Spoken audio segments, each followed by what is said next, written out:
Have you ever heard of Pipian Verde? Maybe mole verde? Both things are the same thing. Mole verde, or also called Pipian Verde, it's a Mexican sauce, it's a Mexican green sauce that goes well with almost everything. And it is a staple of Mexican cuisine. Today I'm gonna show you how to make it so you can enjoy it. I'm gonna make a vegan version of it. Actually, by itself, it is vegan. But when you add like chicken stock or beef stock or pork stock, that's what makes it no vegan. And also some people even fry it with pork fat. That's what would make it non-vegan. So it is very simple to veganize it. And that's good news because it is an amazing sauce that you, if you're vegan, you have to try.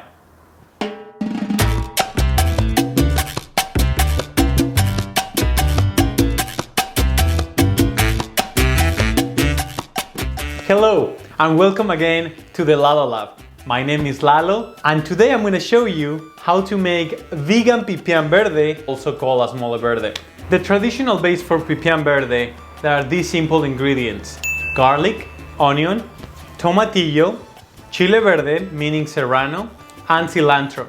You might find different recipes for this preparation because in different states people add or take away some of the ingredients. For example, some people add sesame seeds, some people even add herbs like hoja santa, and some people add lettuce. So every recipe that you find is gonna be a little bit different, even in the spices, right? But today what we're making is a whole food version of it. We're using vegetable stock because traditionally you use either chicken stock or pork stock. And if you don't know how to make it, I already have videos on how to make vegetable stock, so go and watch those videos. And we're going to add, as an herb, we're going to add spinach to make it vibrant green. Let's get started. Let's start by charring all our ingredients in a cast iron pan. I prefer to use cast iron pan because this is easier to clean afterwards and is also a better heat transmitter. So we're gonna place the tomatillos, the chili, the onion and the garlic, and remember to put the garlic with the skin on because when you do that, it's not going to burn as much.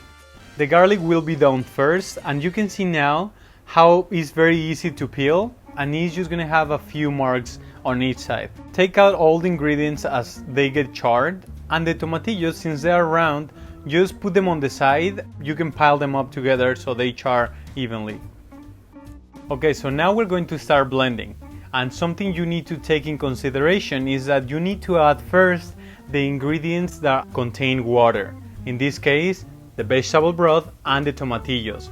This is going to help the blender to blend easier and smoother, even if you have a high-speed blender. Okay, after that we're going to add the pumpkin seeds. This is the base of the Pipian. Remember, this is where all the flavor comes from.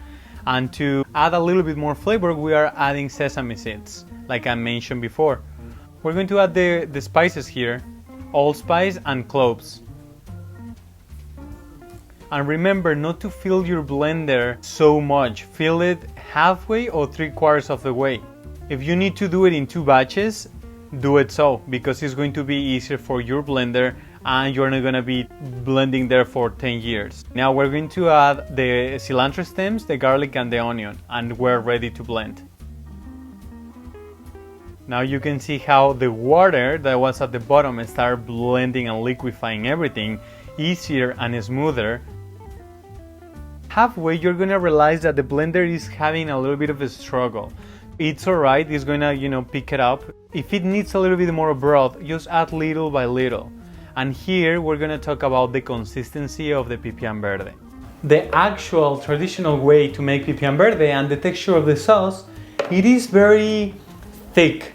It is like a thick sauce, chunky, so it's not smooth. So if you want to create that consistency, what we do is you blend the sauce, but you don't add a lot of liquid, first of all, because if not, you're going to get a puree. The consistency, it is going to be chunky, and also there are more probabilities that your, what we call it, se corta, is like the sauce is going to break. And it's going to break because it doesn't have enough water to make a complete emulsion. Since we know that the pepitas have a lot of oil and also we added oil, that's what is going to make the sauce to separate. So if it separates, just don't be alarmed. Add a little bit of water and then mix it again. It's going to bind together. But there is another alternative that you can do as well. You can make more like a creamy, smooth sauce that is basically adding more vegetable stock and blend it for a longer period of time, so you create this smooth, soft sauce. We're gonna season it with salt. Remember, we season and then we taste, because we want to season like every part of the way so our sauce is completely well seasoned. Then we're going to add the cilantro and the spinach. The spinach is optional because it is going to really add a lot of color into the sauce. But if you don't have it for any reason, don't add it. Also remember, in Mexico we add other herbs like epazote and even lettuce. You can add romaine lettuce as well. Remember that the consistency is up to you. Okay, so it's time to fry, so heat up a pan and then add the olive oil. And then before it starts smoking, we're going to add our sauce little by little. It is really important that you add little by little because you're gonna see how we start frying the sauce, you know, like evenly, and this is going to add even more flavor into the sauce. So add little by little so the pan also it doesn't cool off. If your sauce is warm, that's great, but also be careful because like you can see now, you see all those splashes of the sauce because the sauce is really thick. So obviously it's going to start splashing more and it might really burn you, so be careful. Just make sure you move it around well, make sure that it's not sticking into the bottom of the pan, and lower the flame. You want to cook it until it starts boiling, but on low flame, evenly, and you're gonna see that the fat that we add is start coming up just a little bit. And actually in Mexico, my grandma, what she says when she makes mole or this kind of sauces, she always says like, the way you know it's ready is when all the fat start coming up. That's for them an indication that the pipian is cooked. The way I would do it is bring it to a boil and then cook it for about 10 minutes because remember, the ingredients are already cooked. So now we want to bring all the ingredients together, always stirring. So you are sure that it's not going to stick into the bottom. You don't really want to mess it up here because all your effort is going to be for nothing. Okay, so I just wanted to show you the textures that I talked to you about. This is smooth, this is creamy, and this can be even smoother if I add a little bit more of vegetable broth. And the other one, this is more chunky. You can see the pieces of the seeds there, and this is the one I told you, it might break easily. Okay, so here we're gonna plate, and I'm gonna use the two sauces because I have both, and this is going to add double texture and like a different experience for whoever eats it. It's the same sauce, but it's going to have a different result in my mouth. And here you see that I am adding some radishes to add that spiciness too. Those are roasted potatoes that I just roast in the oven at 350 for about 1 hour. And then you just finish it with some cilantro leaves.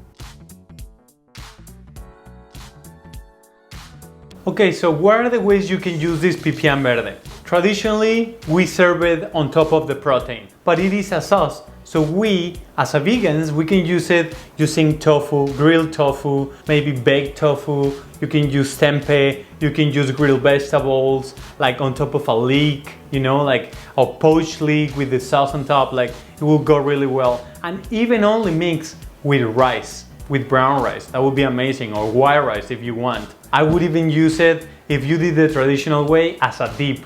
Like you make a crudite with fresh vegetables in the summer, you have that as a crudite, like my goodness, this is very good. Even make kind of like enchiladas, but using that sauce. Pan fry your tortilla and then you put some of the sauce on top, maybe some chopped onion, some avocado. That's it, very simple, you know, maybe as an appetizer, or even you can eat it in the morning. If you're like a savory person, that would be a good breakfast. Or even with you just egg, fake egg, you know, you can add it on top, and you know, if that's your thing, just do it that way. But you know, it will go really well with that. And that's what I love about this sauce, that it is super versatile and it is practically vegan, right? We just substitute the oil and the vegetable broth. That's it, guys. What else do we want? Me as a Mexican, I am super happy that I can really enjoy these recipes that I love in the way that I eat now. That's why I wanted to share this recipe with you, because it is one that you should know how to do, because you never know when you're gonna need it. If you like this video, please give me those thumbs up because it really helps me. And also, don't forget to leave in the comments if you want to know more about vegan Mexican dishes, because I can make them for you. But let me know in the comments so I am really sure that I am actually making something that you are going to enjoy and that you are going to apply into your life.